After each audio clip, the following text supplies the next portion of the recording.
Mumtaz TV bersama menegakkan sunnah. Alhamdulillah alladzi bi ni'matihi tatimmu shalihat.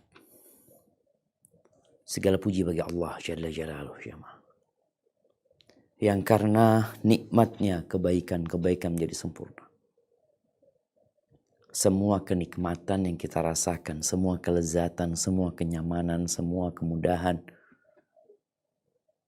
itu sejatinya adalah karunia dari Allah Azza wa Jalla. Yang Allah Jalla Jalaluhu mengatakan, wa ma bikum min ni'matin faminallah. Tidak ada satupun nikmat yang ada pada diri kalian, melainkan itu dari Allah Azza wa Jalla. Hari ini kita bisa mengaji, itu juga nikmat yang harus kita syukurin. Di saat banyak orang yang mengabaikan agama, mengabaikan menuntut ilmu syariat. Tapi kelak mereka akan menyesal.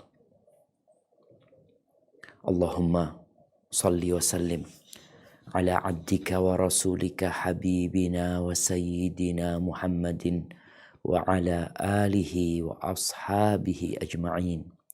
Ya Allah, semoga salawat dan salam, berkah dan nikmat senantiasa Engkau curahkan untuk hamba kekasih-Mu, untuk baginda Nabi kita Muhammad alaihi salatu wassalam, untuk keluarga beliau, untuk istri-istri beliau, untuk putra-putri beliau, dan untuk seluruh sahabat Nabi. Yang terutama untuk Abu Bakar As-Siddiq, untuk Umar bin Khattab, untuk Uthman bin Affan, untuk Ali bin Abi Talib. Dan semoga Allah meridhai kita bersama mereka. Amma ba'd, ahibati fillah. Dunia ini semakin tua, semakin mendekati kehancurannya. Tapi dia semakin menggoda. Dan banyak manusia yang tertipu daya. Rasulullah Sallallahu Alaihi Wasallam 1004 yang dipakai di dalam rumah. Kalau dia mau keluar fakiran, sebagaimana dibentangkan kepada umat-umat sebelum kalian. Fatanafasuha kama tanafasuha. Akhirnya mereka berlomba-lomba bersaing dan kalian akan melakukan itu. Sebagaimana mereka bersaing dalam mengumpulkan harta, dalam urusan dunia ini, kalian pun akan bersaing. Fatuhlikakum kama ahlakat. Kemudian dunia ini, harta ini akan menghancurkan kalian, membinasakan kalian. Sebagaimana harta itu telah membinasakan umat sebelum kalian. Itu yang ditakutkan Nabi alaihi salatu wassalam. Ahibati fillah, kalau bicara bekerja di dunia ini, ya gak ada masalah. Cari uang, apa-apa, bahkan diperintahkan dalam agama. Namun yang akan kita bicarakan bagaimana kita mencari dunia, bekerja, berpeluh, tapi untuk akhirat.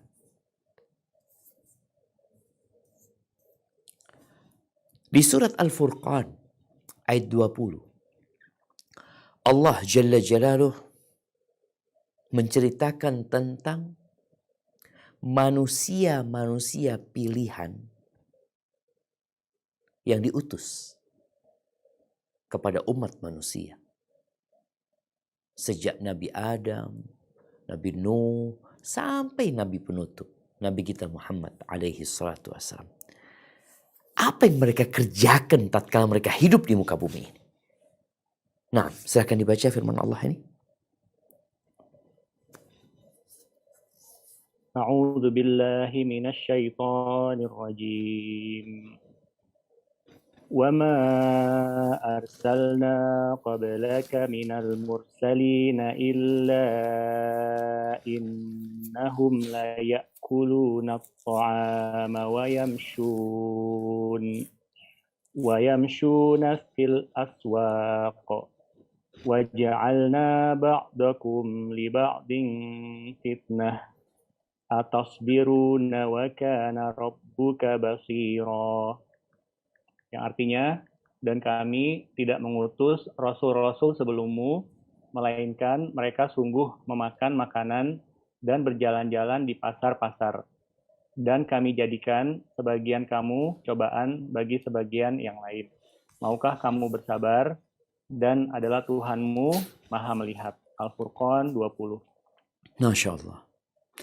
Para nabi makan. Mereka membutuhkan biaya hidup. Mereka ke pasar, mereka belanja, mereka bekerja, mereka berdagang.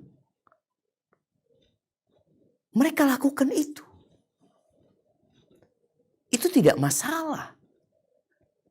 Jadi apa yang terjadi sekarang, adanya pasar, adanya rumah sakit, adanya perusahaan, ada pabrik, itu bukan masalah. Bahkan Islam menganjurkan, memerintahkan orang bekerja. Islam anti pengangguran. Islam gak suka dengan kemalasan.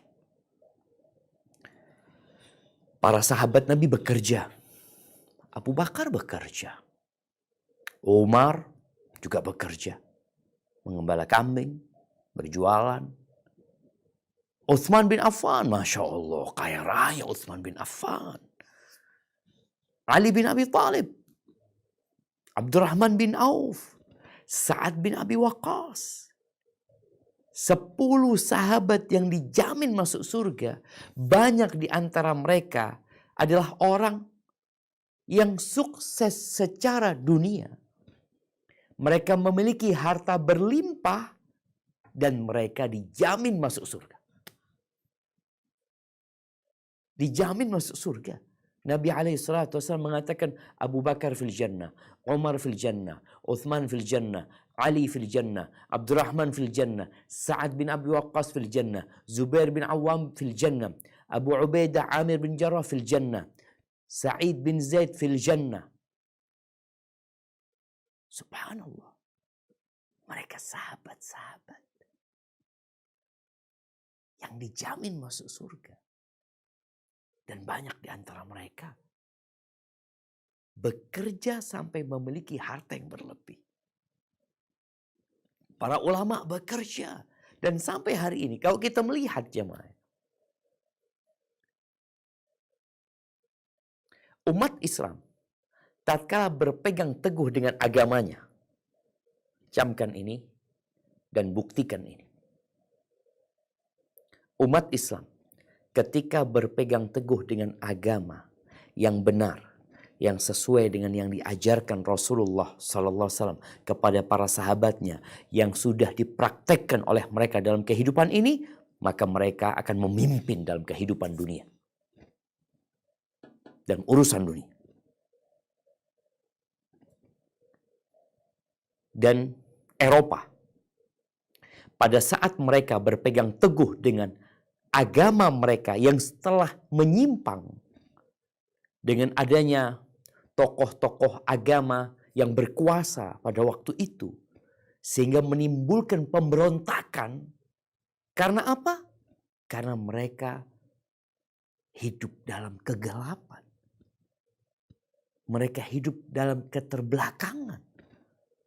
Sehingga muncullah yang namanya ilmaniyah. Usaha memisahkan agama dari dunia. Itu yang terjadi di Eropa. Mereka tidak mau lagi agama mencampuri urusan dunia. Kenapa? Karena agama yang dipeluk oleh mereka, agama yang menyimpang. Dan udah diutus Nabi Muhammad SAW untuk memperbaiki apa yang telah diselewengkan oleh umatnya Nabi Musa, oleh umatnya Nabi Isa alaihissalam, Maka turunlah Nabi terakhir, Nabi kita Muhammad alaihi salatu wassalam. Maka di sini bedanya. Ketika mereka memisahkan diri dari agama mereka, maka mereka maju. Karena agamanya menyimpang. Tapi umat Islam, tatkala menjauh dari agamanya, yang ada, dia akan hidup terbelakang. Dan silahkan dibuktikan. Ahibati fillah. Sebagian orang itu sibuk bekerja, mencari dunia sampai lupa akhirat. Mencari dunia, lupa akhirat. Dia udah gak peduli sama halal haram lagi. Seakan-akan dia hendak hidup selama-lamanya di muka bumi ini. Ada yang seperti itu. Di antara mereka, Qarun.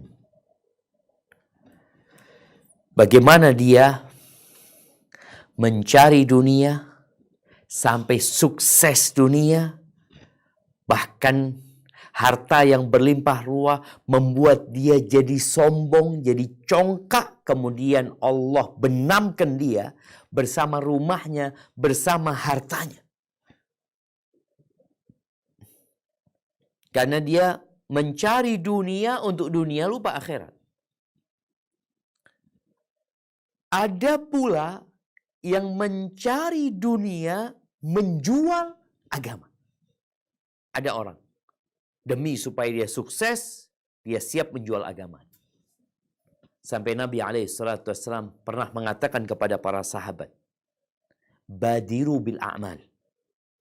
Kalian segera amalkan. Apa yang diamalkan? Nasihat-nasihat, perintah Allah Azza wa Jalla, kerjakan, larangannya tinggalkan. Segera kalian. Fitanan kaqita'il lailil mudlim.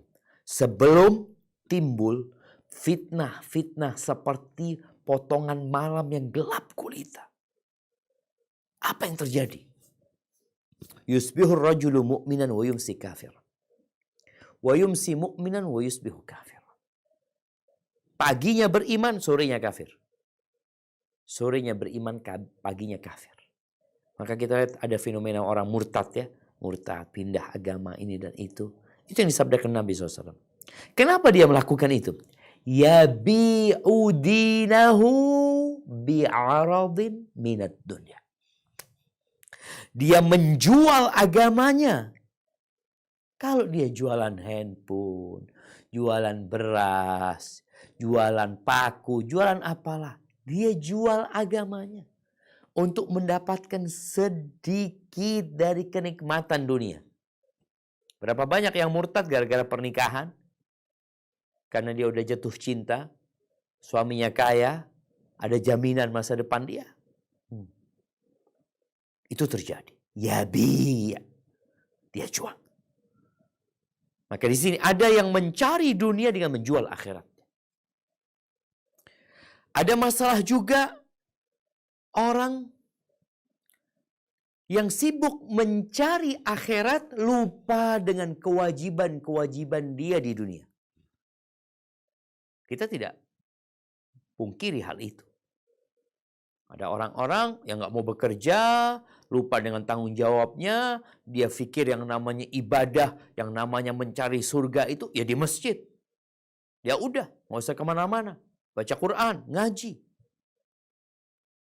Nabi kerja. Nabi ke pasar, kata Allah Azza wa Jalla.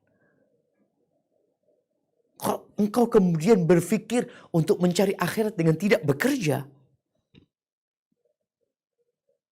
Subhanallah jamaah. Ini juga perlu diluruskan. Jadi kalau bicara bagaimana kita bekerja, tetap kita bekerja. Abdurrahman bin Auf tetap berdagang. Bukan ketika dia masuk Islam, ketika dia jadi orang kaya, ketika dia dijamin masuk surga, kemudian dia tinggalkan semua perdagangannya. Dia tetap bekerja, dia tetap berdagang. Tapi ada yang berbeda. Apa yang berbeda? Caranya. Niatnya. Itu berbeda. Ahibati fillah. kita perlu sadar kita hidup di dunia. Jadi kalau ada yang mengatakan Islam itu tidak peduli dengan dunia, maka sepertinya dia lupa dengan sejarah. Bagaimana ketika Islam sampai ke Cordoba, itu peradaban di Cordoba menjadi peradaban yang sangat dihormati. Sampai kalau antum baca sejarah, orang yang jualan di pinggir jalan itu bisa baca, bisa nulis pada saat itu. Jadi kejadian 800 tahun yang lalu kira-kira. Itu para tukang sampah, tukang apa, bisa baca, bisa nulis. Pada saat raja-raja Perancis nggak bisa nulis namanya sendiri. Baca sejarah. Ahibati fillah. Maka kita harus sadar kita sedang hidup di dunia. Kita perlu ongkos, kita perlu biaya. Allah Azza wa Jal mengingatkan Qarun. Bagaimana tatkala dia sukses, dia lupa bahwa dia diciptakan bukan untuk hidup di dunia ini. Dia diciptakan sejatinya untuk mengabdi kepada Allah Azza wa Jal. Dunia akan kita tinggalkan jamaah. Sekarang yang sedang menjabat sebagai kepala rumah sakit umpamanya.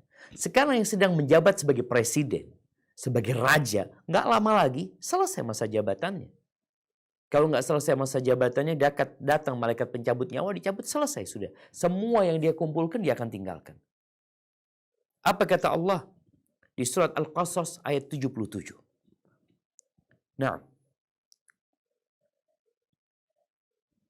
A'udzu billahi minasy syaithanir rajim. Wabtaghi fima آتاك الله الدار الآخرة ولا تنس نصيبك من الدنيا وأحسن كما أحسن الله إليك ولا تبغ الفساد في الأرض إن الله لا يحب المفسدين. Yang artinya, dan carilah pada apa yang telah dianugerahkan Allah kepadamu kebahagiaan negeri akhirat. Dan janganlah kamu melupakan bagianmu dari kenikmatan duniawi dan berbuat baiklah kepada orang lain, sebagaimana Allah telah berbuat baik kepadamu. Dan janganlah kamu berbuat kerusakan di muka bumi.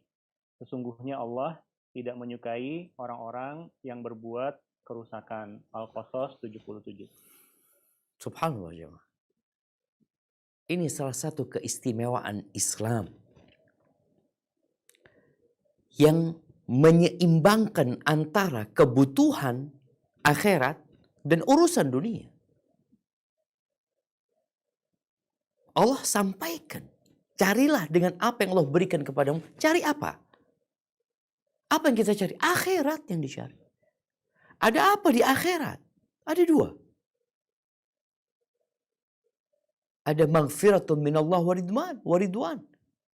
Ada ampunan dari Allah dan karunia-Nya. Dan ada azab Allah neraka. Di sanalah kehidupan yang sebenarnya. Maka Allah ingatkan. Qarun diingatkan. Engkau jangan lupa dengan bagianmu di dunia ini. Jadi karena seorang hidup di dunia, dia memerlukan biaya, silahkan. Bukan disuruh sodakohkan semua hartamu, enggak. Engkau punya kewajiban memberikan nafkah kepada anak-anakmu. Engkau juga boleh bersenang-senang, boleh. Dengan yang halal-halal, boleh. Wala tansa nasibaka minad dunya.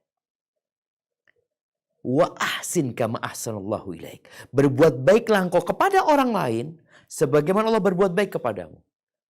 Agar nih orang tidak hanya menjadi pribadi yang individualisme. Yang hanya memikirkan saya, ana.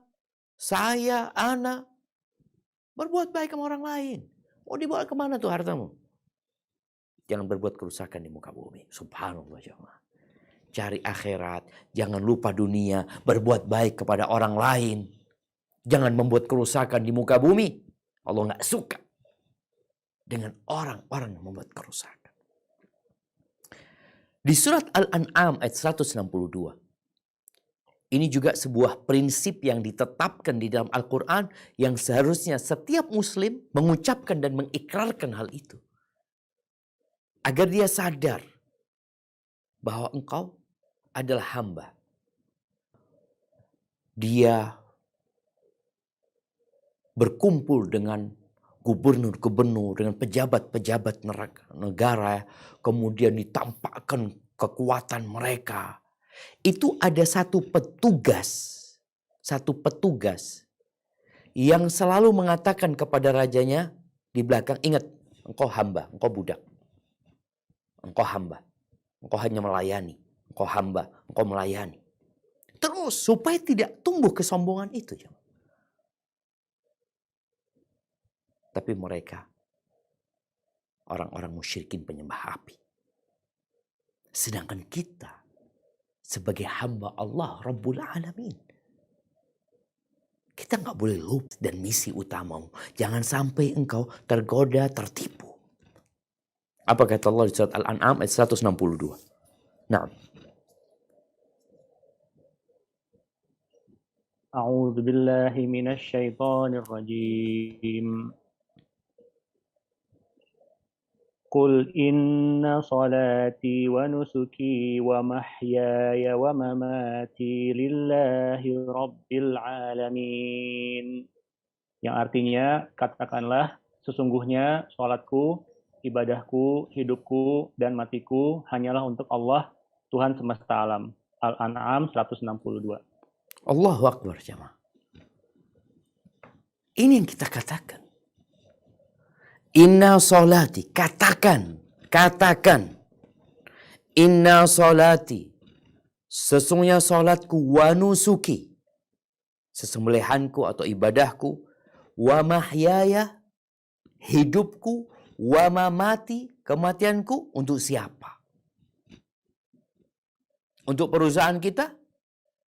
Untuk kantor kita?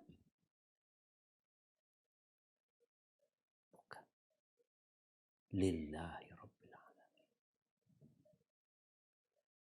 Untuk Allah Rabbul Alamin. Seharusnya kita bangga, jemaah, menjadi hamba Allah Azza wa Jalla. Jadi kalau kita bicara semuanya diserahkan kepada Allah Azza wa Jalla,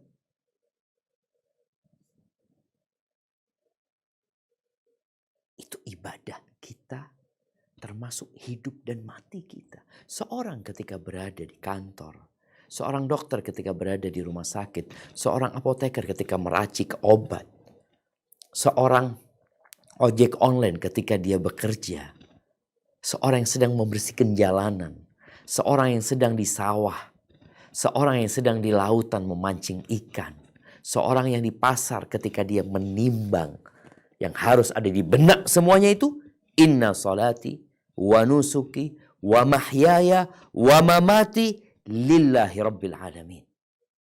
Untuk Allah Rabbul Alamin. Dan muslim berbeda dengan umat yang lainnya. Doa sapu jagat yang disebutkan dalam Al-Quranul Karim, yang sering dibaca sama Nabi SAW, apa? Rabbana atina fid dunya hasanah wa fil akhirati hasanah wa qina adzabannar. Rabbana, wahai Rabb kami, berikan kepada kami kebaikan di dunia. Catat. Kenapa dimulai dengan minta kebaikan di dunia? Karena kita hidupnya di dunia sekarang. Apakah cuma itu? Enggak. Wa fil akhirati hasanah. Kita minta kebaikan di akhirat. Cukup? Enggak. Belum cukup. Apa? Wa qina adzabannar. Selamatkan kami dari api neraka. Kalau bicara kebaikan di dunia itu, ya kebaikan. Kenikmatan di dunia. Bukan urusan harta dan kesehatan saja. Urusan hati yang nerima.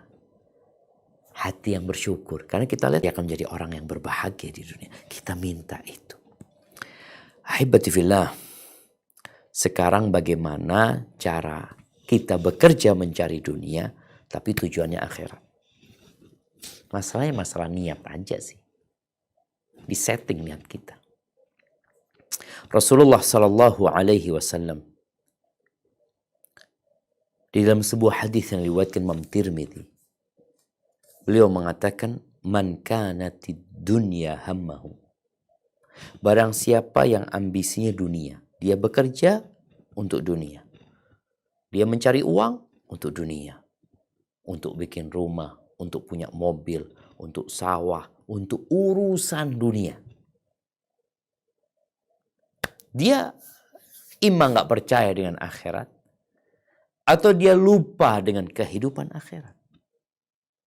Dia meremehkan, oh nantilah urusan akhirat. Sebagian anak-anak itu mengatakan, nantilah kalau anak umur 70 tahun, anak baru akan memakmurkan masjid, anak ini itu. Sekarang kan masih muda, masih ini. Barang siapa yang dunia jadi ambisinya, maka dia akan hidup menderita. Rasakan. Beberapa hari yang lalu ada artis Korea, anak baca, mati bunuh diri. Umur 27 tahun. Ya ini di masa dia sedang sukses ya. Bunuh diri. Kenapa? Karena dia akan menderita. Siapapun yang ambisinya adalah dunia, dia akan menderita. Apa kata Nabi SAW? Ja'alallahu faqrahu baina ainai. Allah jadikan kefakiran di antara kedua matanya. Takut dia, takut miskin. Takut kehilangan popularitas. Takut dia kehilangan jabatan, kehilangan kedudukan. Dia takut tampak tidak mempesona, Ada ketakutan. Baina ainai. Ketakutan itu ada di antara kedua matanya.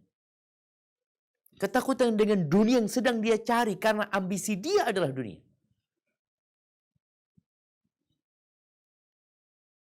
Akhirnya menyebabkan dia stres. Beberapa waktu yang lalu Anda membaca WHO menyebutkan 1 miliar penduduk bumi ini sakit mental. Mungkin lebih dari itu yang sakit mental. Karena Allah bikin kepikiran terus dia. Yang dia cari adalah pujian, sanjungan. Ketika dia lihat umpamanya dia sebagai selebgram mungkin, sebagai YouTuber, dia lihat di situ ada komentar-komentar yang menyakitkan hati. Dia lihat ada banyak yang dislike. Menderita dia. Karena apa? Itu yang menjadi ambisi dia.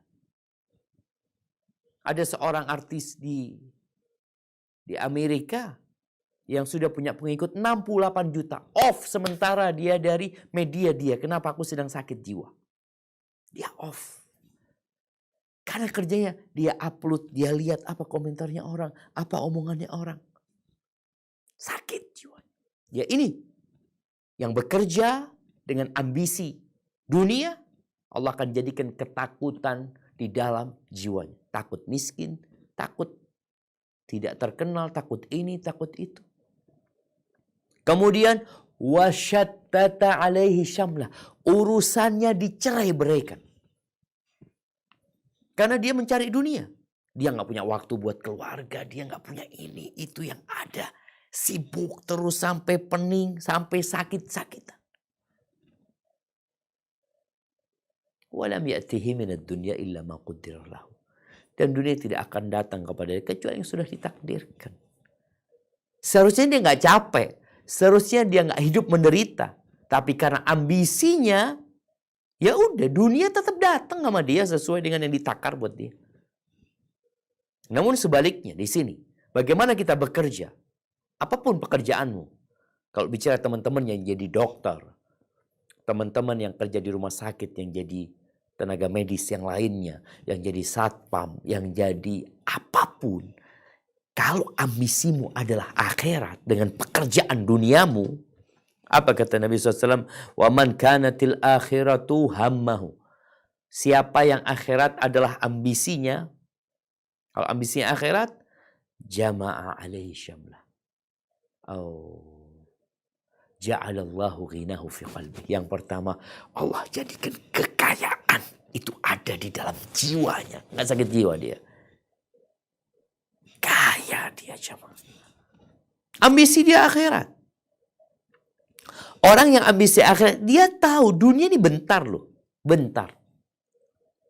Seperti orang yang sedang transit. Ketika dia tahu transit, engkau nggak mau tinggal di hotel di sini. Enggak lah. Aku nggak lama, cuma 6 jam transit di sini. Aku mungkin mau duduk di musola atau di mana. Ntar lagi mau berangkat. Hatinya penuh dengan kekayaan. Mungkin dia seorang yang punya kedudukan. Tapi kalau ambisinya akhirat, wallah tenang hidupnya. Kemudian wajama alaih syamlah. Urusannya Allah himpun, Allah sederhanakan. Gak ruwet hidup dia. Nyaman. Bisa kumpul sama keluarga. Makanya kadang-kadang kita lihat orang yang ambisius, yang kejar setoran ya. Ini sebagian mungkin sampai gak punya waktu buat keluarga. Oke, umpamanya seorang dokter. Apa engkau gak punya waktu untuk ikut kajian?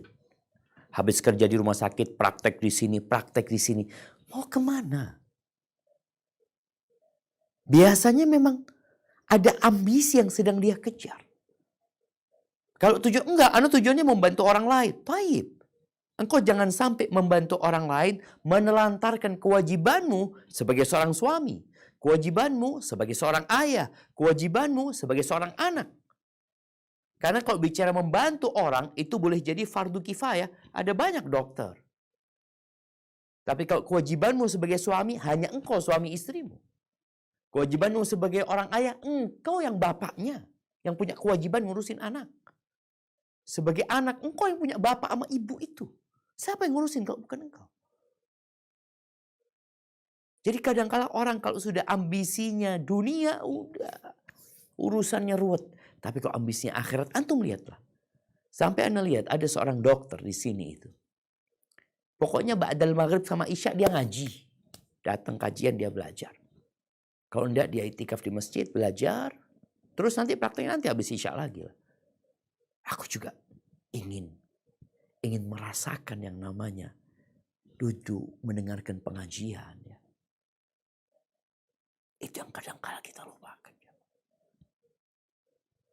Wa atathu dunya wa hiya raghimah. Kalau ambisinya akhirat, dunia datang. Dunia datang diantarkan dengan paksa dengan ini loh. Dan Anda melihat dengan mata kepala sendiri kan orang yang harus kejar setoran ya, ngurusin ini, ngurusin lah. Dia urusin dunianya. Tapi dengan niatan akhirat. Jadi kembali kepada niat. Ini yang pertama. Apa sih niatmu bekerja? Ini mungkin ada adik-adik yang sedang menempuh kedokteran. Baru masuk umpamanya. Coba engkau tanya, engkau kenapa kuliah kedokteran? Ada yang mungkin masuk ke Akmil. Engkau kenapa? Ada yang Akpol. Ada macam-macam sekolah. Coba tanyakan, engkau kenapa mau bekerja di sana? Kalau sekedar, enggak enak nih, duitnya banyak. Ada jaminan buat bekerja ini itu. Sudah berarti niatmu hanya untuk dunia. Tapi ketika kamu enggak Ustaz. Ana mau beribadah kepada Allah Azza wa Jalla. Ana nih tahu rezeki ana sudah dicatat ketika ana di perut ibunda ana. Udah ada ketentuan itu. Dan ana tahu ana diciptakan untuk mengabdi kepada Allah. Ana sekolah yang mudah-mudahan lah. Ana dapat harta yang memang dengan harta itu Anda bisa lebih dekat sama Allah SWT. Anda bisa bantu orang lain. Anda bisa berangkat umroh. Anda bisa ini dan itu. Bukan pikirannya dunia. Kenapa masih banyak kasus korupsi di negeri kita? Triliunan jamaah. Kenapa? Karena ambisinya dunia. Dan setelah dapat uang banyak mau dikemanain? Ka'ab ibn Ujrah ya. Radhiyallahu ta'ala meriwayatkan sebuah hadis. Dia mengatakan, marra ala Nabi SAW rajulun. Suatu hari ada seorang laki-laki yang lewat di hadapan Nabi SAW. Nabi ketika itu sedang bersama para sahabatnya. Fara'a ashabun Nabi SAW min jaladihi wa nasyatihi. Nabi SAW, para sahabatnya pada waktu itu melihat orang ini begitu gigihnya bekerja cari dunia. Semangatnya. Gitu. Maka mereka mengatakan kepada Nabi SAW, Ya Rasulullah, lau kana hadha fi sabilillah. Andai kata semangat, energi orang ini itu disalurkan untuk berjihad di jalan Allah Azza wa Jalla. Bukan untuk kerja cari dunia. Faqala Rasulullah sallallahu alaihi wasallam, in kana kharaja yas'a ala waladihi sigharan fahuwa fi sabilillah. Kalau orang itu, ini syaratnya, apabila orang itu keluar dari rumahnya bekerja dalam rangka memberikan nafkah kepada anak-anaknya, dia tahu kewajiban dia sebagai seorang ayah. Dia punya anak, dia bekerja untuk memberikan nafkah kepada anak-anaknya. Apa kata Nabi SAW? Fahuwa fi sabilillah. Dia sejatinya di jalan Allah Azza wa Jalla. Wa in kana kharaja yas'a ala abawaini syaikhaini kabirain. Kalau dia bekerja dalam rangka memberikan nafkah kepada kedua orang tuanya, dia tahu sebagai seorang anak, dia punya kewajiban berbakti kepada orang tuanya. Maka dia bekerja untuk membahagiakan orang tuanya, untuk memberikan nafkah kepada orang tuanya yang sudah sepuh. Fahuwa fi sabilillah. Dia di jalan Allah. Wa in kana kharaja yas'a ala nafsihi yu'ifuha. Fahuwa fi sabilillah. Kalau dia itu bekerja dalam rangka menjaga kehormatan dirinya, supaya dia nggak minta-minta sama orang, supaya dia nggak menjadi benalu di masyarakat, nggak jadi sampah di masyarakat, jangan sampai dia jadi mainannya setan.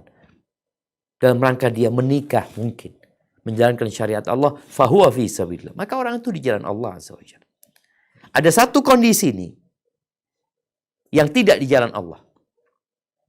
Kata Nabi SAW, wa in kana kharaja yas'a riya'an wa mufakharatan fahuwa fi sabili syaitan. Apabila dia keluar berusaha dalam rangka riya'an, pamer. Pamer, punya mobil ini, punya handphone ini, punya jam ini, punya motor ini. Pamer dan berbangga-banggaan, tujuan dia bekerja, berusaha, capek, dia ada target. Apa targetnya? Pamer. Berbangga-banggaan dengan apa yang dia miliki. Fahuwa fi sabili syaitan. Dia di jalannya syaitan. Jadi masalah-masalah niat, jemaah. Ahibati fillah. Nih, kalau bicara niatnya, Nabi SAW memberikan sebuah contoh kepada para sahabat tentang urusan dunia yang dapat mengantarkan kepada surga Allah Azza wa Jalla. Mendatangi istri. Kita nih di beberapa negeri itu terjadi resesi seks di tempat mereka. Karena apa? Udah sih mereka sibuk cari dunia, cari duit. Mereka nggak mau repot ini dan itu, nggak mau melayani suami karena merasa lebih rendah kalau ngomong melayani suami. Rasulullah SAW mengatakan kepada para sahabatnya, wa fi bud'i ahadikum sadaqah. Dan ketika kalian menggauli istri kalian, itu dapat sodakoh, dapat pahala sodakoh. Yang penting niat. Dapat pahala sodakoh. Jadi bukan hanya berpikir bersenang-senang dengan istri. Enggak, sodakoh. Betapa sempurnanya agama Allah ini. Sampai seorang laki-laki menyalurkan syahwatnya itu dapat nilai sodakoh. Para sahabat heran juga pada waktu itu. Mereka mengatakan, Ya Rasulullah, ayati ahaduna syahwatahu wa yakunu lahu fiha ajrun. Ya Rasul, gimana nih seorang sedang menggauli istrinya dalam rangka menyalurkan syahwatnya dapat pahala sedekah? Apa kata Nabi SAW? Ara'aitum law wada'aha fi haramin akana alaihi wizr. Gimana menurut kalian kalau dia menyalurkan syahwatnya di tempat yang haram? Dosa enggak? Dosa ya Rasulullah. Begitu pula tatkala dia salurkan di tempat yang halal. Sedekah. Maka nggak akan terjadi resesi seks ketika seorang muslim, seorang laki-laki, ada yang menggauli istrinya jarang-jarang. Kenapa engkau nggak berpikir untuk bersedekah kepada istrimu? Menyenangkan hati dia. Rasulullah Shallallahu Alaihi Wasallam memberikan contoh yang baik dalam hal ini. Ketika seorang melihat wanita umpamanya di luar sana yang menimbulkan gairah, apa kata Nabi SAW? Falyarji ila ahli, pulanglah jumpai istrinya yang ada di istrinya sama dengan ada di wanita di luar sana, sehingga tidak terjadi perzinaan. Wallahi ana sedih sekali jamaah. Ada istilah apa ana lupa ya. Ana baca tadi yang berkaitan dengan bermalam dengan pacar ya. Sudah mulai. Akhirnya yang dibicarakan itu hanya urusan duniawinya. Hati-hati jangan sampai menimbulkan aib ini dan itu. Ini pekerjaan yang haram jamaah. Kita nih di negeri kita nih umat yang beragama. Dan semua agama itu bersepakat atas haramnya perzinahan. Bukan urusannya seks bebas. Semua agama bicara yang namanya zina itu haram. Nah, coba dilihat. Jangan hanya berpikir, oh ini bisa seks bebas nanti menimbulkan HIV ini dan itu. Tidak aman. Bukan tidak aman, dosa. Terlaknat. Menyebabkan hilangnya berkah dari negeri kita. Maka seharusnya menikah. Menggauli istri, dapat pahala. Di kesempatan lain Nabi SAW menyebutkan hatta luqmah tarfa'uha ila fimra'atik. Sampai yang namanya luqmah, makanan. Yang engkau angkat, engkau suapkan ke mulut istrimu. Tabtaghi biha wajhallah. Engkau berharap karunia Allah. Bertemu dengan Allah. Engkau dapat pahala. Subhanallah jemaah. Ini sesuatu yang sangat indah dalam agama kita. Jadi semua diatur. Silakan kau bekerja, cari dunia. Tapi tetap niatnya akhirat. Bukan untuk berbangga-banggaan. Bukan untuk ria. Wallahi dunia ini tidak lebih dari bangkai kambing yang cacat. Sayang ketika kita bekerja capek untuk cari dunia demi dunia. Ahibati fillah. Orang tidur bisa jadi ibadah. Ketika dia niatkan, ana mau tidur, ana mau istirahat. Untuk apa? Ana kepingin nanti malam bisa sholat malam. Ini orang kalau berilmu. Kalau orang kenal sama Allah, kebiasaan dia, rutinitas dia, tradisi dan budaya yang biasa dia lakukan bisa bernilai ibadah. Dia makan, semua orang makan. Gimana makan ana bernilai ibadah? Berbeda dengan sebagian orang, ibadahnya bernilai kebiasaan dan rutinitas. Kenapa nggak sholat? Ya sudah, dari dulu aku sholat. Gitu. Engkau sholat bukan karena lillahi ta'ala. Puasa, kita melihat bulan Ramadan kemarin. Bagaimana banyak orang-orang nggak sholat tapi puasa. Kenapa engkau puasa? Ya bulan Ramadan biasa kita memang puasa Pak Ustaz. Padahal yang akan dapat pahala itu man shoma Ramadan imanan wahtisaban. Yang berpuasa di bulan Ramadan dalam rangka beriman. Berharap pahala dari Allah Azza wa Jal. Berharap surga Allah Azza wa Jal. Baru dia yang akan mendapatkannya. Diampuni dosa-dosa dia. Ahibati fillah. Maka masalah niat. Setelah niat, maka baru aturan nanti. Aturannya ya ikut aturan. Jangan sampai makan yang haram. Pekerjaan yang haram. Jangan sampai. Kemudian selesai bekerja, keluar dari tempat kerja kita, jangan lupa tetap mengingat Allah. Orang pulang dari masjid aja, pulang dari masjid, Allah mengatakan faida qudiyatis shalah fantashiru fil ardh. Apabila selesai sholat, kalian silahkan bertebaran di muka bumi ini. Ngapain? Wabtaghu min fadlillah. Cari karunia Allah, kerja kalian. Wabtaghu min fadlillah. Wadhkurullaha katsiran la'allakum tuflihun. Ingat sama Allah selalu, yang banyak kok ingat. Agar kalian sukses. Ada yang silahkan badannya di luar masjid, badannya di pasar, badannya di kantor, badannya di rumah sakit, hatinya bergantung di masjid. Selalu ingat sama Allah Azza wa Jalla.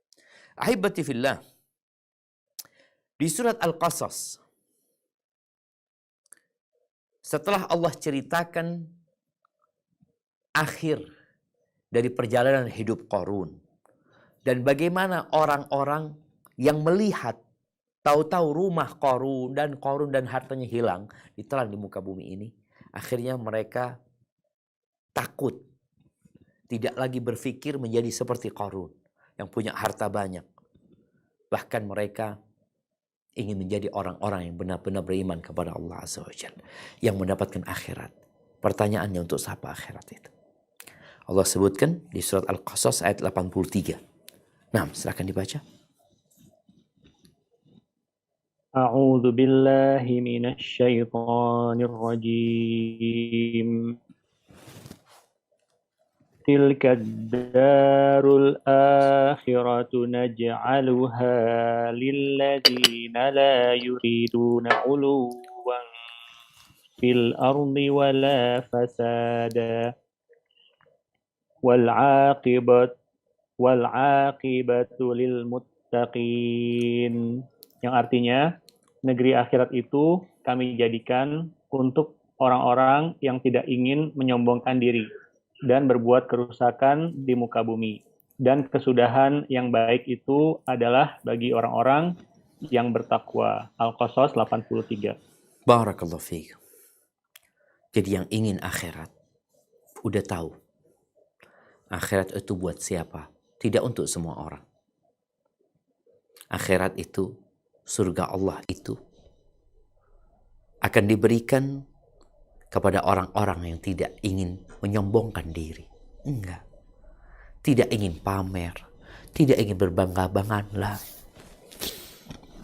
Dan orang itu juga tidak membuat kerusakan di muka bumi ini dengan berbuat dosa.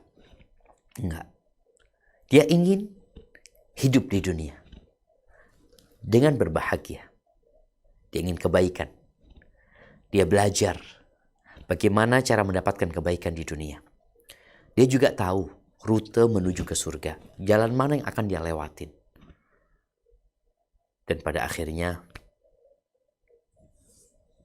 akibat itu, akhir yang baik itu untuk orang-orang yang bertakwa. Maka bagaimana sekarang kita menjadi orang-orang yang bertakwa? Bekerjalah, ambisinya akhirat. Bekerjalah, makanlah yang halal. Jangan makan hak orang lain. Setelah punya, berbagilah dengan orang-orang lain. Dan kirimkan apa yang kau miliki untuk kehidupan akhiratmu. Engkau punya anak, berikan sebagian kepada anakmu. Tapi sebagian, engkau kirim ke akhiratmu. Kenapa? Kalau ingin akhirat. Tapi kalau engkau ingin hidup di dunia, silahkan. Allah memberikan kebebasan, jamaah. Bahkan dalam urusan agama tidak ada pemaksaan. La ikraha fiddin. Nggak ada pemaksaan dalam agama. Dan Allah juga mengatakan faman syaa falyu'min wa man syaa falyakfur. Yang mau beriman silahkan, yang mau kafir ya silahkan. Semua akan mendapatkan balasan atas apa yang dia kerjakan. Jibril pernah mengatakan kepada Nabi SAW, ya Muhammad, ahbib man syi'ta fa innaka mufariquh. Wahai Muhammad, cintai siapa yang kau kehendaki, pasti kau berpisah sama dia. Wa'mal ma syi'ta. Beramalah semaumu. Fa innaka madziyun bihi. Engkau pasti akan mendapatkan balasan. Wa'ish ma syi'ta. Hiduplah semaumu. Fa innaka mayitun. Engkau pasti mati. Itu hakikat yang harus selalu ada dalam pikiran kita, dalam hati kita, sehingga kita tidak lupa dengan tujuan kemana kita sedang melakukan perjalanan. Barakallahu fiik, itu yang dapat Anda sampaikan. Kurang lebihnya mohon maaf. Ana kembalikan ke moderator Dr. Rian. Jazakumullah khair. Barakallahu fiik, Ustadz. Jazakallah khair atas materinya. Ini menjadi pengingat ya Ustadz buat Anda juga, buat jamaah sekalian. Tadi Ustadz memaparkan ya, para sahabat Nabi juga bekerja di dunia, beberapa malah sukses ya, kaya raya. Dan kita cari dunia, tetapi jangan sampai kita lupa akhirat. Dan bekerja mencari dunia bisa sebenarnya tujuannya untuk akhirat, tinggal kita atur niatnya ya, kita atur niatnya. Nah, Ustadz ini beberapa sudah raise hand, Ustadz. Ini yang pertama, Anda undang Umu Hafaiz untuk bertanya langsung. Anda persilahkan. Assalamualaikum warahmatullahi wabarakatuh, Ustadz. Waalaikumsalam warahmatullahi wabarakatuh. Ahlan wa sahlan. Nah, tafadhali. Barakallahu fiik. Ana pertanyaan nih Ustadz, kan jadi karyawan bank itu hukumnya bagaimana Ustadz? Jadi gini Ustadz, Jauzi Ana tuh kerjanya sebagai security di bank. Kadang Ana tuh berpikir ya Allah, kerja di bank ini kan di situ banyak riba ya Ustadz ya. Jadi Ana berpikir untuk Jauzi resign dari bank meskipun dia security, nggak nganggu jadi karyawan gitu. Tapi Ana tuh rasa canggung gitu kerjanya gitu. Apakah ini berdosa Ustadz? Tolong minta penjelasannya dari Ustadz. Apakah harus resign? Apa harus cari kerja lain? Apa selalu tetap di situ Ustadz? Karena pekerjaan ini sangat membutuhkan juga Ustadz. Nah, mohon pencerahannya Ustadz. Jazakallah khair Ustadz. Wa iyyaki wallahi. Wa jazakallahu khair. Assalamualaikum warahmatullahi wabarakatuh. Waalaikumsalam warahmatullahi wabarakatuh. Nah, ahibati fillah. Masih banyak sekali umat Islam yang beranggapan bahwasanya bank konvensional itu bukan riba. Mereka kalau ditanya, bagaimana pendapatmu tentang riba? Haram, kata dia. Dalam pandangan dia, riba itu rentenir. Riba itu adalah orang meminjamkan uang 1 juta, bayarnya 1.100.000 atau 1.300.000. Yang ada di masyarakat mereka tahu ini rentenir, ini rentenir mamanya. Tapi dia lupa bahwa bank konvensional sama aja. Mereka rentenir. Kalau dulu di masyarakat kita bagaimana memandang rentenir itu lintah darat. Ada banyak kejadian. Orang-orang yang punya utang umpamanya 100 juta, dia sudah bayar 100 juta lebih. Tapi yang dibayar selama ini cuma bunganya doang. Bayangkan berlipat ganda seperti itu. Itu kerjaan bank tadi ya, bank-bank konvensional. Dan sejatinya alhamdulillah, bank-bank konvensional ini, kenapa kemudian muncul bank syariat ya? Kenapa muncul BSI waktu itu, muncul Mandiri Syariat, muncul BRI Syariat, muncul pada syariat. Karena mereka tahu umat sudah pinter. Umat tahu tentang hukum. Bahwa ternyata yang namanya riba itu mau banyak, mau dikit itu riba. Yang dilaknat dalam urusan riba ini bukan hanya yang bertransaksi. Sebagian orang berpikir yang dosa itu rentenirnya. Banknya yang dosa. Dalam urusan riba ini yang dilaknat itu yang makan uang riba kelebihannya tadi. Yang 1 juta bayar 1.100.000. Yang makan 100 itu terlaknat. Wa mukilo yang ngasih itu terlaknat. Wa katibahu wa syahide yang menjadi penulis, yang menjadi saksi itu terlaknat. Jadi ada sebuah lingkaran yang menyebabkan transaksi ini terjadi. Dan semua akan mendapatkan dosa sesuai dengan peran dia. Kalau dikatakan tadi sebagai security, alhamdulillah ada banyak pekerjaan di tempat lain. Karena kita jangan sampai tolong menolong dalam sesuatu yang dimurkai sama Allah Azza wa Jalla. Minta maaf, karena ini pilihan. Engkau boleh kerja di situ, engkau boleh cari pekerjaan lain, dan banyak manusia yang bekerja di tempat lain. Oh, kalau anak nggak kerja itu nggak bisa makan. Enggak. Kita kadang kala jamaah terburu-buru. Nabi SAW mengatakan, Jibril menghembuskan di jiwaku, annan nafsa lan tamut, bahwasanya jiwa itu tidak akan mati sampai rizki dan ajalnya habis.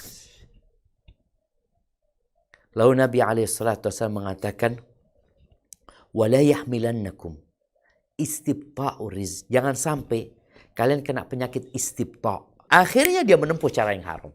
Karena dia kena penyakit itu. Wana sudah berusaha.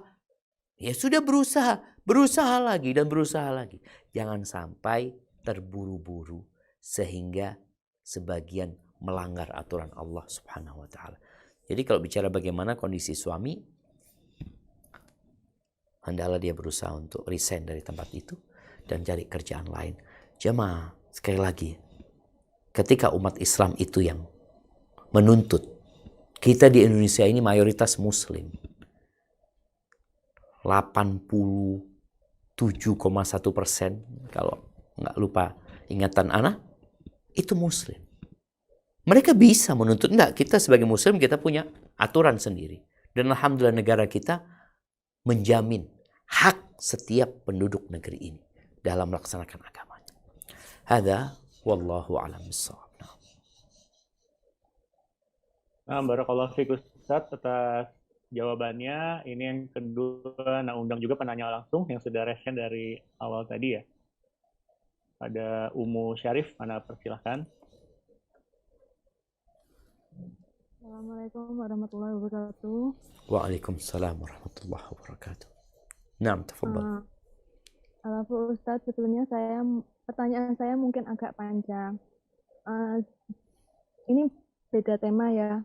Dulu sewaktu saya masih gadis, saya tuh pernah mendengarkan cerita tentang sahabat Nabi.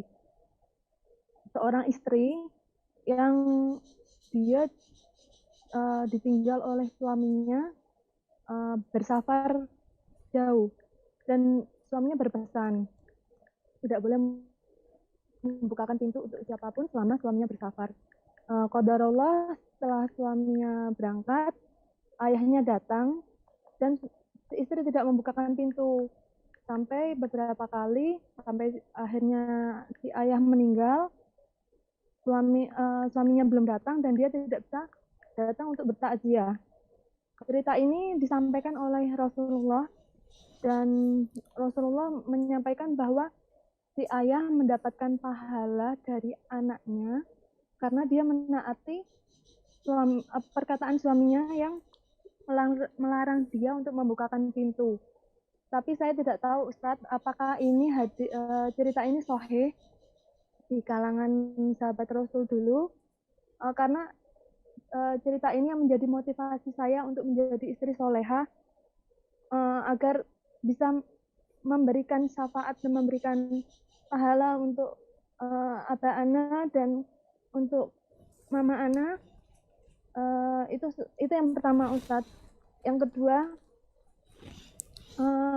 ini tentang hati kan kadang itu entah saya ada masalah dengan keluarga mertua ya Ustadz. Mertua ana, saya berusaha untuk mendekatkan suami ana ke mertua karena posisi ana dan suami itu beda kota. Beberapa kali saya berusaha untuk mendekatkan, mengajak beliau ke rumahnya bersilaturahmi, menjenguk abah dan mamahnya. Tapi setiap di sana saya itu selalu seperti tidak dianggap Ustadz. Jadi yang selalu dianggap itu terutama suami dan anak-anak saya. Apalagi saya berusaha untuk tidak menghiraukan ya Ustadz, saya berusaha untuk selalu menghormati karena beliau adalah orang tua dari suami saya. Tapi akhir-akhir ini itu setelah abah ana meninggal, mereka berdua itu selalu ikut campur dengan urusan keluarga ana. Jadi seperti mendorong untuk cepat dibagi waris urusan keluarga ana. Akhirnya kan kalau misalnya ada seperti itu, keluarga ana mendengarkan orang mamah dan adik-adik ana mendengar berita itu kan jadi masalah Ustaz. Saya selalu berusaha membela suami, tapi kalau saya ingin menyampaikan atau menasehati mertua dilarang, suami akhirnya juga ikut emosi. Apa yang harus saya lakukan, Ustadz? Solusinya, maksudnya solusi apa? Atau saya tetap diam? Saya jadi kadang tuh mulai dari saat itu saya kadang tuh jadi malas untuk berangkat ke rumah mertua. Tapi saya juga tidak mau menjadi istri yang membuat suaminya durhaka kepada orang tuanya. Masya Allah. Jazakallahu khairan, Barakallahu fiik. Ustadz. Nah. Assalamualaikum warahmatullahi wabarakatuh. Waalaikumsalam warahmatullahi wabarakatuh. Ya, ahibati fillah, cerita yang disampaikan tadi memang sering disampaikan oleh beberapa penceramah ya. Tapi mohon maaf sampai hari ini Ana nggak pernah tahu kebenaran kisah tersebut. Di kitab hadis yang mana disebutkan, Ana tidak pernah dapat ya. Dan hadis-hadis yang sahih cukup banyak yang berkaitan dengan kewajiban istri taat dan patuh sama suaminya. Hadis-hadis yang diriwayatkan Imam Bukhari dan Muslim, bahkan ayat-ayat Al-Qur'anul Karim menjelaskan hal itu. Jadi kalau bicara anti termotivasi untuk berbakti sama suami anti, taat sama suami anti, lakukan itu. Kalau bicara pahalanya lebih daripada yang disebutkan oleh dalam hadis tadi umpamanya. Bagaimana Nabi SAW mengatakan apabila perempuan sholat yang 5 waktu, puasa di bulan Ramadan, taat sama suaminya, menjaga kehormatan dirinya, dikatakan kepada dia, silahkan masuk surga dari pintu mana saja yang kau mau. Nabi SAW mengatakan kepada seorang wanita, lihat sikapmu kepada suamimu, innama huwa jannatuki au naruki, suamimu surgamu atau nerakamu. Artinya banyak sekali hadis berkaitan dengan kewajiban berbakti. Dan orang tua, subhanallah jemaah. Nih, yang punya anak perempuan berbeda dengan yang punya anak laki. Anak perempuan itu, ya sudah ketika dia menikah, dia dibawa sama suaminya. Surga dan nerakanya jadi suaminya.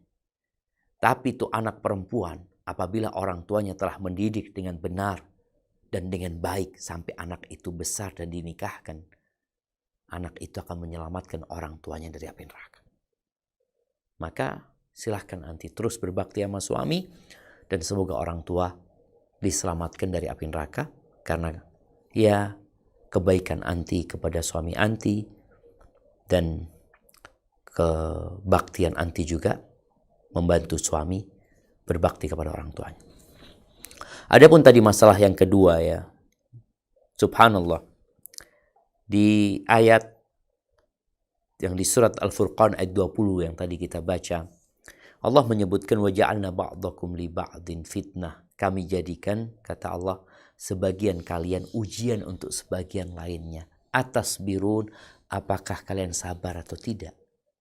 Jadi ujian, kalau tadi ujian sebelum orang tua meninggal dunia, ujiannya, keberadaannya seakan-akan tidak ada. Udah ujian. Sekarang setelah orang tua meninggal dunia atau bapak meninggal dunia, mereka ngomongin masalah warisan ini dan itu. Ini ujian. Poinnya apa? Sabar nggak kalian? Ya sabar. Ada hal-hal yang tidak perlu dibesar-besarin. Mereka ngomong masalah warisan harus cepat dibagikan ini dan itu. Ya kita kalau bisa berusaha segera dibagikan warisan itu. Tapi kalau pihak keluarga memang sepakat untuk menunda, ya sudah, itu urusan keluarga. Jadi ketika mereka ada omongan macam-macam, sampaikan, iya jazakallah khair, makasih. Iya jazakallah khair, makasih atas nasihatnya, udah. Dan sampaikan kepada mereka bahwasanya ana hanya salah satu dari keluarga. Itu hak bersama, bukan hak ana sendirian. Sampaikan seperti itu. Dan sejatinya jamaah, min husni islamil mar'i tarkuhu ma la ya'ni. Sebagai bukti baiknya Islam seseorang, ini indikator baiknya Islam seseorang, dia meninggalkan sesuatu yang gak berguna buat dia. Gak ada urusan dia di sana. Tapi karena ini ngurusin, ya sudah, sikapmu bersabar. Mudah-mudahan dengan bersabar ini, Allah memberikan derajat yang tinggi. Ya. Orang yang sabar itu akan dikasih pahala tanpa perhitungan. Jadi terus bersabar, terus berusaha berbakti, membantu suami. Kalau mereka ngomong-ngomong tentang warisan, sampaikan, ya doakan semoga cepat selesai. Doakan semoga cepat selesai. Udah. Nggak perlu dilayanin, nggak perlu dimasukin ke hati juga.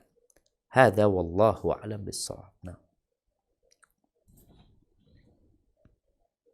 Nah, barakallahu fiik, jazakallahu khair Ustaz atas penjelasannya. Ini ada penanya berikutnya yang resen juga, tapi ngechat juga nih Ustaz. Pertanyaannya sangat penting menurut Anda sesuai dengan topik. Anda persilakan untuk Mas Ilham.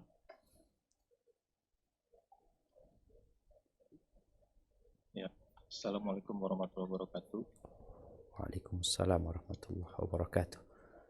Naam, Ustaz, tafadhal. saya mau bertanya ini bagaimana batasan kita mencari dunia atau bekerja, walaupun memang konteksnya menurut Ustaz kan memang harus diniatkan sebagai ibadah dengan mencari akhirat, ibadahnya full gitu, mengaji, sholat dan lain-lain.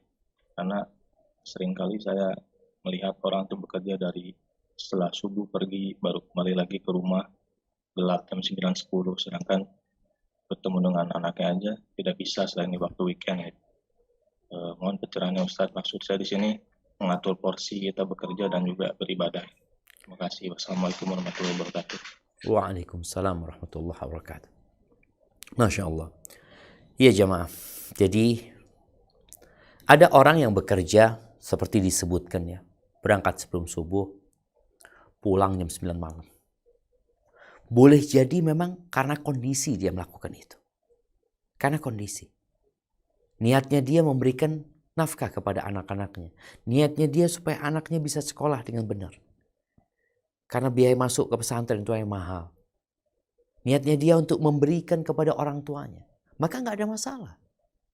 Kalau memang kondisi yang membuat dia seperti itu. Tapi ada orang yang masalahnya bukan kondisi, masalahnya ambisi. Jadi kalau dikatakan bagaimana seorang mengatur, engkau harus tahu dengan yang namanya kewajiban dan anjuran. Yang wajib mau tidak mau harus dikerjakan jamaah. Kalau bicara kewajiban ini, seorang suami punya kewajiban memberikan nafkah kepada istrinya. Memberikan nafkah kepada anak-anaknya. Karena kita lihat sebagian bukan masalah pulang pagi, berangkat pagi pulang malam. Ada yang 2 tahun gak pulang. Karena dia merantau. Berangkat ke Malaysia, berangkat ke beberapa negara. Dia bukan pagi, malam jamaah. 2 tahun sekali pulang. Kalau dia melakukan itu karena kondisi, bukan karena ambisi, insya Allah aman. Karena memang kondisinya Ustadz. Orang tua anak sakit, anak-anak anak sedang kuliah. Anak ingin dia mendapatkan pendidikan yang baik. Jadi niatnya tetap akhirat, nggak ada masalah. Dan anak-anak pun akan menerima. Anak pernah ketemu seorang yang 27 tahun ya di Arab Saudi. Anak tanya, antum betah di sini? Bukan Ustaz, nggak betah anak di sini. Tapi anak butuh Ustaz. Karena kebutuhan. Jadi kalau bicara kapan, berapa persen dan itu, ambisinya jangan untuk dunia. Ambisinya untuk akhirat, tetap engkau bekerja. Kalau tadi Nabi SAW sudah mencukupi dirinya supaya nggak jadi sampah di masyarakat atau benalu di masyarakat. Fahuwa fi sabilillah. Dia tetap fi sabilillah. Dan istri dan anak pun akan tahu gitu loh. Tadi kondisi ayahnya umpamanya yang merantau 2 tahun sekali pulang atau sekali setahun pulang. Ada yang sebulan jamaah baru pulang ya. Macam-macam kondisi mereka. Maka apabila yang menyebabkan engkau melakukan itu karena kondisi dan kebutuhan yang harus engkau penuhi, karena kebutuhan hidup dan bukan karena gaya hidup, insya Allah engkau fisabilillah. Dan ketika engkau bekerja, disitulah engkau bisa terus meniatkan lillahi ta'ala. Berangkat bekerja, terus bertasbih, memuji Allah subhanahu wa ta'ala. Di tempat kerja, dia menjalankan tugasnya dengan amanah. Itu pun ibadah dia. Ketika dia santai, dia gunakan untuk sholat duha. Di tempat kerja dia sholat qobliyah, ba'diyah. Intinya jangan sampai menelantarkan yang menjadi kewajiban. Hadza wallahu a'lam bissawab. Barakallahu fiik Ustaz atas jawabannya untuk Mas Ilham. Jazakallahu khair pertanyaannya Mas Ilham. Berikutnya Ana undang penanya langsung lagi saja Ustaz kepada Ibu Puji. Ana persilahkan. Jazakillah khair Dr. Rian sudah diberi kesempatan. Assalamualaikum warahmatullahi wabarakatuh Ustaz. Waalaikumsalam warahmatullahi wabarakatuh. Ahlan wa sahlan. Naam, tafadhali. Ustaz, tadi sudah disampaikan, Islam tidak suka dengan pengangguran. Kebetulan ini Ustaz, Ana sudah berusia 54 tahun. sekarang sudah tidak banyak aktif lagi Ustaz. Kebetulan ada usur. Dr. Puji. Halo, Iya, Ya, silakan. lanjut dok. kebetulan ada usur Ustaz.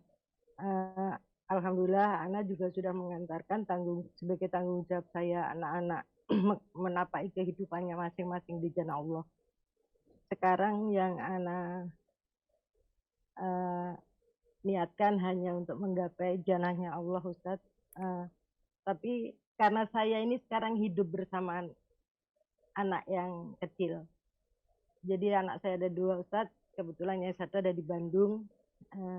Alhamdulillah saya diberi anak-anak dan menantu yang baik dan sayang.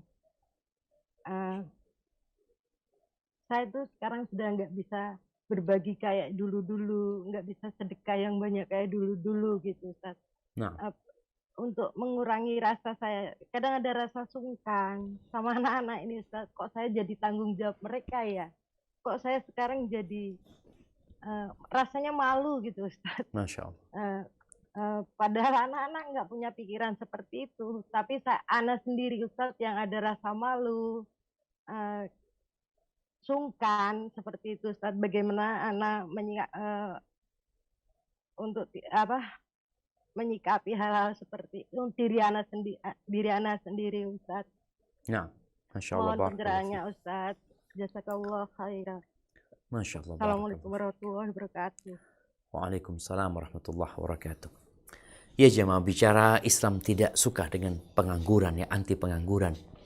Umar bin Khattab atau Abdullah bin Mas'ud radhiyallahu anhuma pernah mengatakan, aku tuh inilah akrah an arsyab sabahlan. Aku tuh nggak suka ngelihat seorang itu nganggur.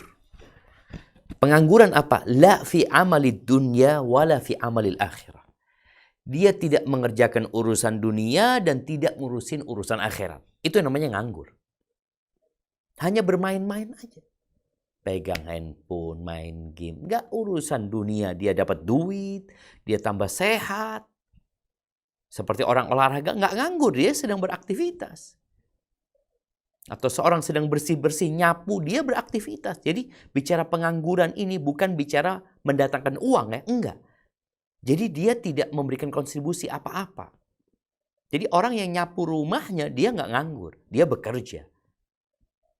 Dan orang yang berzikir, sholat, dia sedang bekerja. Maka pengangguran yang dibenci, yang tidak mengurusin urusan dunia dan tidak juga urusan akhirat.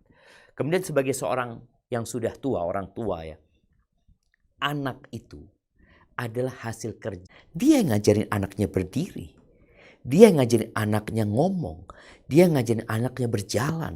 Dia yang menyekolahkan anaknya. Dia yang membiayain semua itu. Maka dikatakan wal waladu min kasbil walid. Dalam sebuah riwayat disebutkan anak itu hasil usaha orang tuanya. Maka orang tua ya jangan merasa minder. Jadi ibu sekarang ya udah. Kalau dikatakan tadi mungkin rizkinya nggak kayak dulu. Memang dulu rizkinya ibu itu juga ada rizki anak. Makanya kadang-kadang kita ngeliat ada orang tua nih, ketika anaknya masih kecil-kecil, ya masih dibiayain semua, Masya Allah rizkinya banyak. Sebenarnya rizkinya anak-anaknya.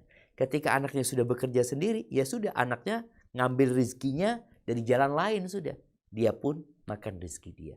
Jadi ibu, manfaatkan waktu yang ada untuk memperbanyak diri, beribadah kepada Allah, berzikir ya, amalan yang mungkin tidak membutuhkan energi yang banyak ya. Buat orang-orang yang sepuh itu berzikir menjadi amalan yang paling indah buat mereka. Sebagaimana seorang sahabat ketika mengatakan kepada Nabi SAW, ya Rasulullah, syariat-syariat Islam ini udah banyak gitu loh. Tolong ajarkan kepada aku amalan yang aku bisa berpegang teguh dengannya. Kata Nabi SAW, la yazalu lisanuka ratban bidzikrillah. Jaga lisanmu untuk selalu basah dengan mengingat Allah Azza wa Jalla. Dan buat para anak, ingat, anta wa maluka li abik. Engkau bersama hartamu milik bapakmu, kata Nabi SAW. Hadza wallahu a'lam bishawab. Ustaz, barakallahu fiik, jazakallahu khair. Banyak banget nih pertanyaan Ustaz. Mungkin Anda bisa baca beberapa ya Ustaz ya. Ini yang menarik, ada pertanyaan Ustaz dari salah satu peserta. Afwan Ustadz, bagaimana caranya agar kita fokus menuntut ilmu dengan tidak terlalu mengurusi hal-hal dunia atau mengikuti sesuatu yang masih tren. Jadi gimana nih Ustadz, supaya kita tidak terlalu ngikut sesuatu yang masih tren? Syukran Ustadz. Nah, ahibati fillah, kesabaran itu ada 3. Sabar yang sering kita ketahui adalah sabar tatkala mendapati musibah menimpa kita. Itu sabar terpaksa. Mau gimana lagi sudah. Ada 2 sabar lagi. Sabar melaksanakan perintah, sabar menjauhi larangan. Itu perlu kesabaran. Tadi kalau dikatakan ada tren-tren ya, kita itu kadangkala disibukkan dengan hal-hal yang seperti itu. Kalau kita bisa mengontrol diri kita. Ini ada sampai seorang kawan, Masya Allah. Dia nggak punya IG. Udah Ustaz, ana hapus IG ana Ustaz. Kenapa? Ana soalnya kalau punya IG itu, ana lihat yang ana sukain.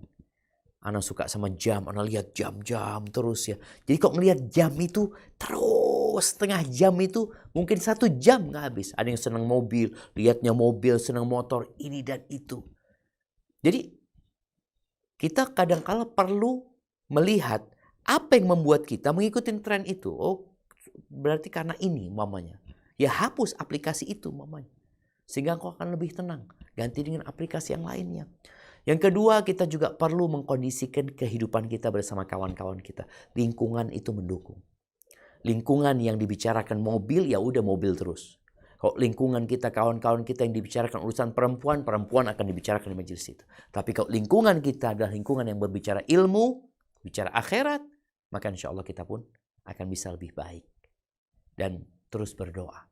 Mohon pertolongan Allah Azza wa Jalla. Karena tanpa pertolongan Allah, usaha sia-sia. Katakan doa yang diajarkan Nabi kepada Mu'ad bin Jabal radhiyallahu ta'ala anhu. Allahumma a'inni ala dzikrika wa syukrika wa husni ibadatik. Ya Allah, bantulah aku untuk senantiasa berzikir kepadamu, bersyukur kepadamu, dan beribadah yang baik. Hadza wallahu a'lam bissawab. Naam. Barakallahu fiik Ustadz, jawabannya. Masih ada waktu ya Ustadz ya? Mungkin 2 pertanyaan atau 3 pertanyaan, Dok?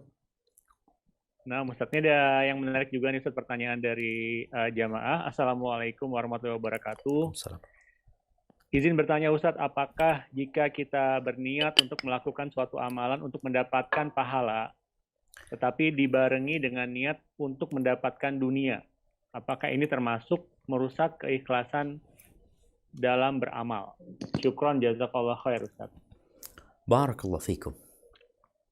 Jadi ahibati fillah, sejatinya ada orang yang bekerja, beramal ibadah untuk cari dunia. Ya udah dapat dunia dia. Kalau dapat, dia nggak akan dapat pahala di akhirat.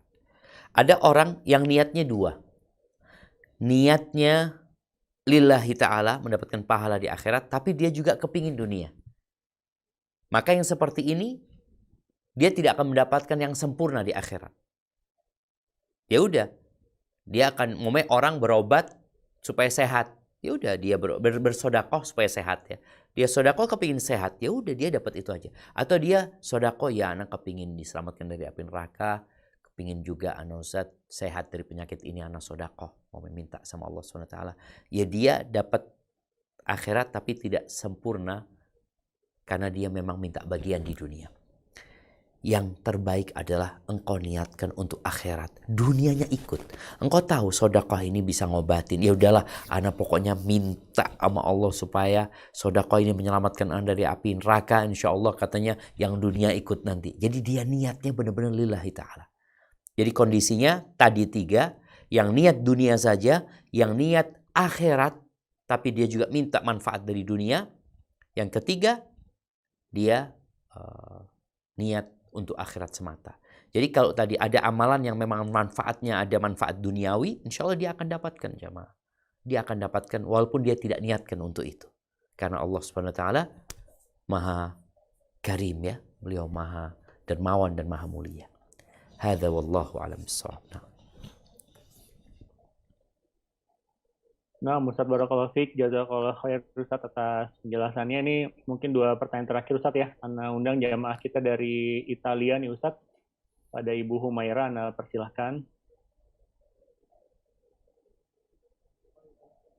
Bismillahirrahmanirrahim. Assalamualaikum warahmatullahi wabarakatuh. Waalaikumsalam warahmatullahi wabarakatuh.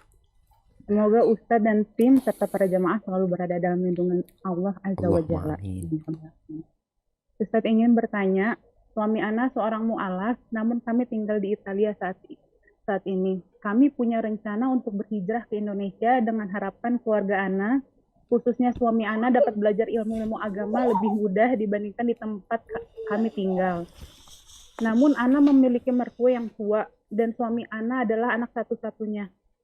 Mana yang lebih didahulukan Ustadz, berhijrah ke Indonesia atau mengurus mertua dan tinggal di negara ini?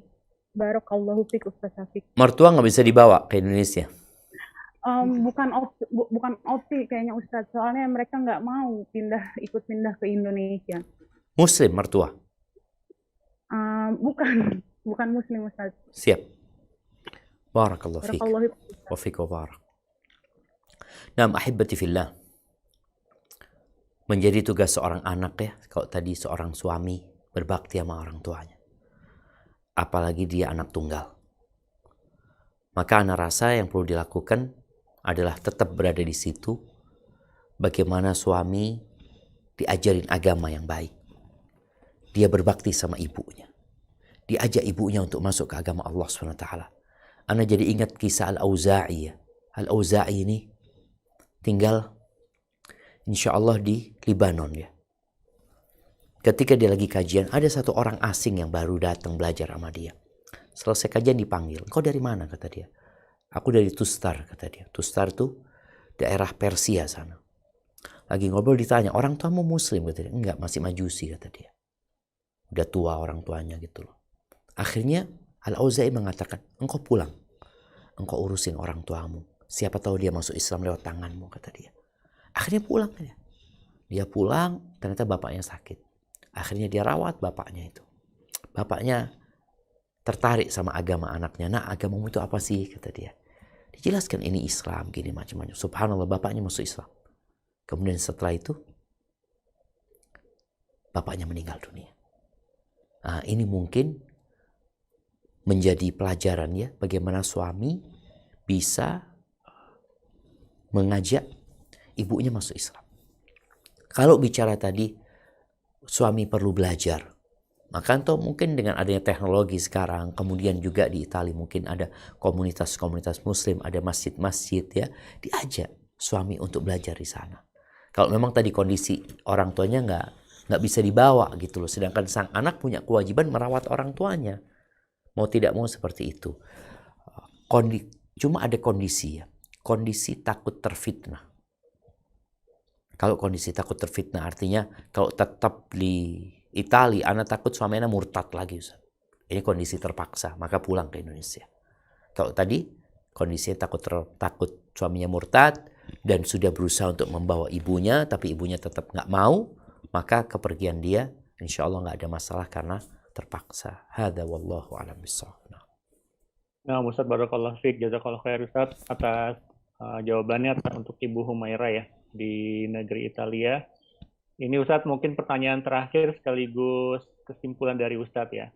Ini ada jamaah bertanya, Assalamualaikum Pak Ustadz, izin bertanya, maksud dari ayat Quran, ini tadi di surat Al-Qasas ayat 77 Ustadz, jangan buat kerusakan di bumi. Nah ini maksudnya kerusakan apa nih Ustadz? Apa kerusakan lingkungan, kebersihan, atau bagaimana Ustadz? Masya Allah, barakallahu fiik. Ya jamaah, Allah Azza wa Jalla mengatakan wabtaghi fima ataka Allah ad-daral akhirah. Carilah dengan apa yang Allah berikan kepadamu akhirat. Wala tansa nasibaka minad dunya. Engkau jangan lupa engkau hidup di dunia. Ambil bagianmu tentang urusan dunia ini. Kemudian wa ahsin kama ahsanallahu ilaik. Berbuat baiklah kepada orang sebagaimana Allah berbuat baik kepadamu. Wala tabghil fasada fil ardh. Jangan membuat kerusakan di muka bumi ini. Kalau bicara kerusakan artinya semua dosa itu merupakan kerusakan. Jadi semua bentuk dosa yang dilakukan manusia terhadap lingkungan, terhadap keluarga, terhadap terhadap masyarakat, itu namanya kerusakan. Jadi jangan berbuat dosa. Karena dosa itu merusak dan menyebabkan terjadinya kerusakan di muka bumi. Hal ini menuntut seorang hamba untuk belajar apa aja sih yang nggak boleh dalam agama Islam. Sebagian kita ini nggak tahu apa sih dosa-dosa besar, nggak tahu. Apa dosa-dosa kecil, dia nggak tahu. Dia nggak peduli sama agama. Akhirnya dia membuat kerusakan di muka bumi tanpa sadar. Jadi jangan membuat kerusakan di muka bumi ini, jangan berbuat dosa. Makan haram, ya, transaksi-transaksi haram, ya. Kalau bicara merampok, mencuri, semua bentuk mencari nafkah yang diharamkan itu adalah perbuatan dosa dan itu merupakan kerusakan. Hadza wallahu a'lam bishawab, itu yang dapat Anda sampaikan. Kurang lebihnya mohon maaf. Semoga Allah Azza wa Jalla senantiasa menjaga niat kita dan kita perlu sering-sering mengevaluasi, bermuhasabah. Kenapa sih kita bekerja selama ini? Jangan sampai kita bekerja hanya untuk pamer dan berbangga-banggaan. Jazakumullah khairan. Anda kembali ke Dr. Rian. Barakallahu fikum.